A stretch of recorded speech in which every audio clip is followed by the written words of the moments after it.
Hello and welcome to Electronic Devices and Circuits Laboratory. In the last video we have seen half wave rectifier with and without filter.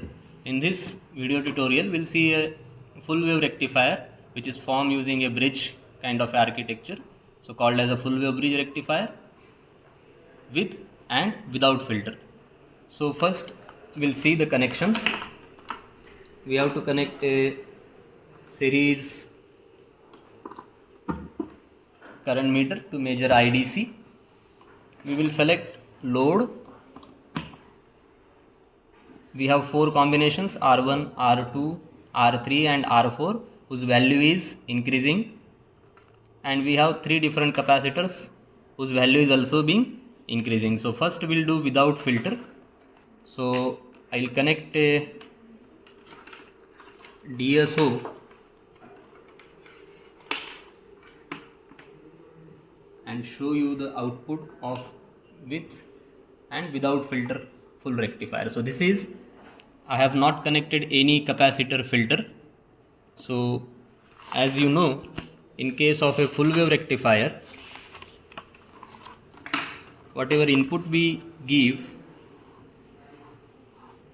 which is an AC signal, this is AC input signal,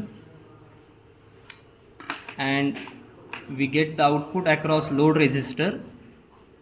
So for full wave rectifier we get output for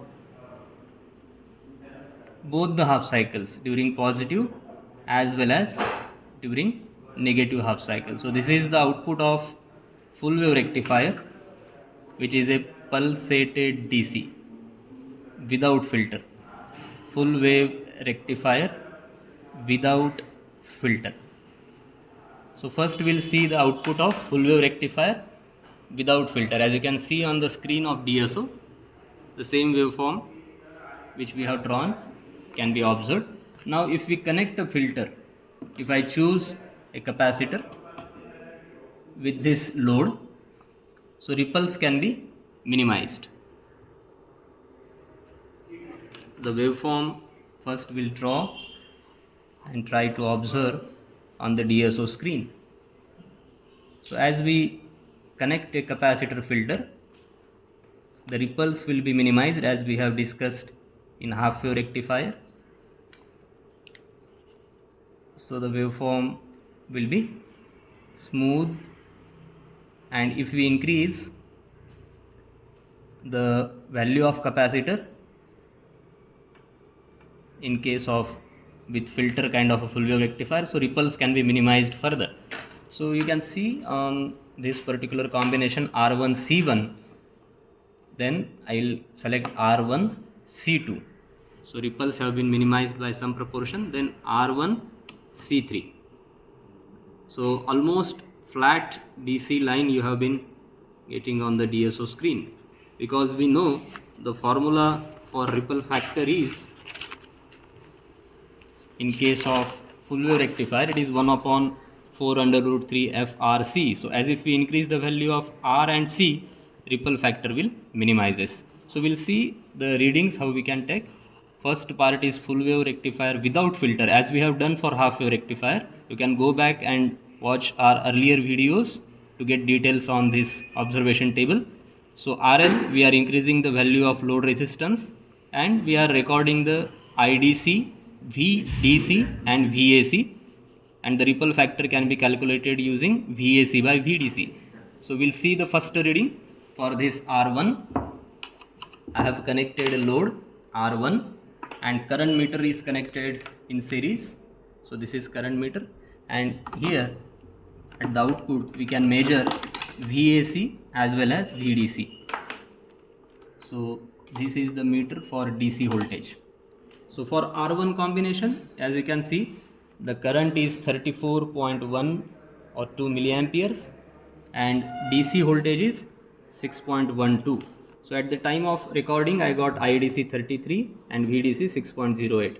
What is a VAC? So we have to remove this DC voltmeter and connect AC voltmeter.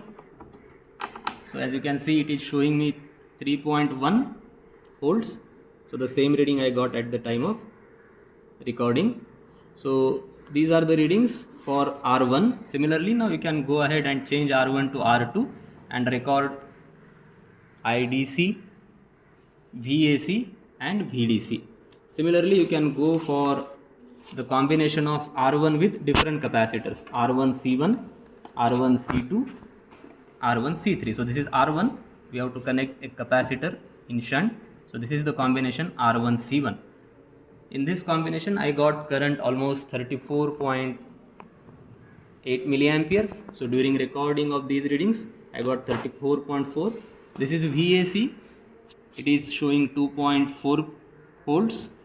So this is the reading for 2.4 volts, combination of R1C1, and here only we will record the reading for VDC. So this is VDC, almost 6.27. So I got 6.40 at the time of record. So similarly, again using VAC upon VDC formula, you can calculate ripple factor. And as you know, the capacitance values are increasing. So the first capacitor is of 47 microfarad. C1 is of 47 microfarad. C2 is of 100 microfarads. So it is being increased, and C3 is 220 microfarad. So 220 microfarad. So C1 to C3 value of capacitance is increasing. That means ripple factor has to reduce. So as you can see, for R1 C1 we have 0.37 ripple factor. Then for R1 C2, because capacitance has been increased from 47 to 100 microfarad, ripple factor has been reduced to 0.24. And again for the combination R1 C3, capacitance has been increased from 100 microfarad to 220 microfarad. So ripple factor has reduced to 0.02. So this is the set of combination R1 C1 C2 C3. This is the set of combination R2 C1 C2 C3, and similarly R3 C1 C2 C3. So as if you increase the value of capacitance, ripple factor reduces, and we get the almost flat straight DC output on the screen of ESO. Thank you.